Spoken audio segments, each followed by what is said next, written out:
pull out your wallet right now and take a look at your ID. If it doesn't have a little star up in the corner, your next domestic flight is going to cost you an extra $45. Let's make sure that absolutely doesn't happen. Welcome to This Explainer. Today, we are completely demystifying the Wisconsin Real ID application process. We're going to walk through this whole thing step by step so you can save time, save money, and skip all that unnecessary DMV-related anxiety. Here's our quick roadmap to getting you compliant.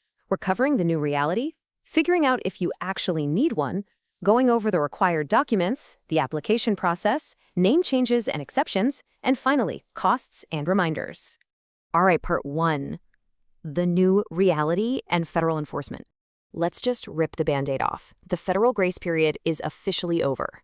Since May 7th, 2025, regular Wisconsin IDs just haven't been accepted for domestic flights or getting into federal buildings unless you have a secondary ID like a passport. And it gets worse. Starting February 1st, 2026, the TSA is actually hitting non-compliant travelers with a $45 administrative screening fee. That's just to cover their extra manual verification time. Okay, part 2. Do you actually need one of these? Let's assess your personal situation. There is a very clear difference between these cards. A standard Wisconsin ID explicitly says not for federal purposes right on it, while the Real ID has that specific star in the upper right corner. But here's the crucial thing. Getting a Real ID is completely optional. If you literally never fly domestically, never visit military bases, or you just prefer to travel with your valid U.S. passport anyway, your standard ID works perfectly fine for everyday things like driving and voting. That being said, for the ultimate everyday convenience, you're probably going to want to join the crowd.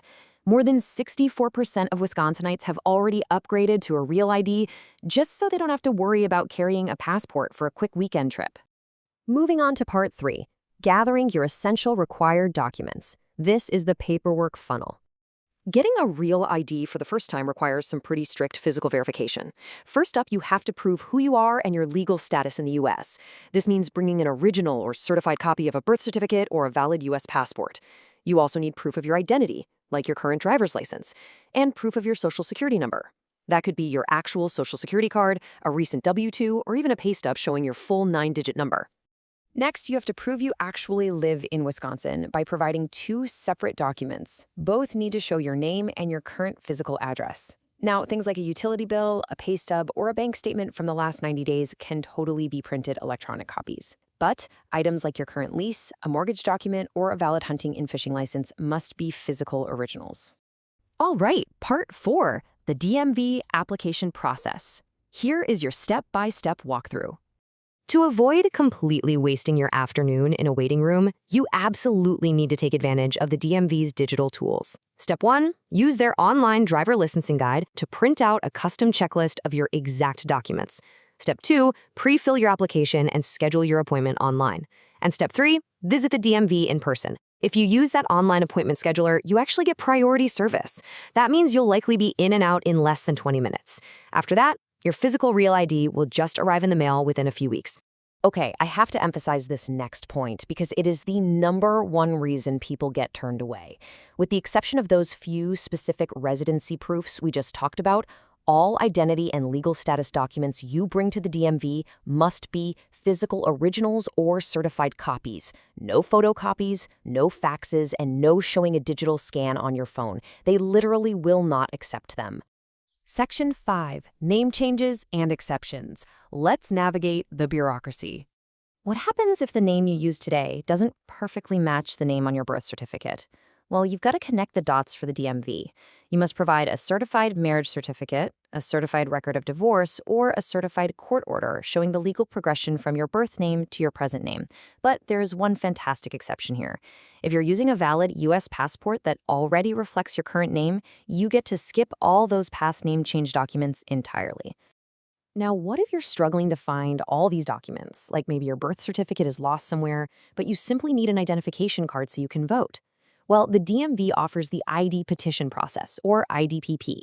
This is a brilliant, completely free program that lets you get a secure voting ID while the state actively helps you verify your records over time. Finally, Part 6, Costs and Final Reminders. Let's finish the job.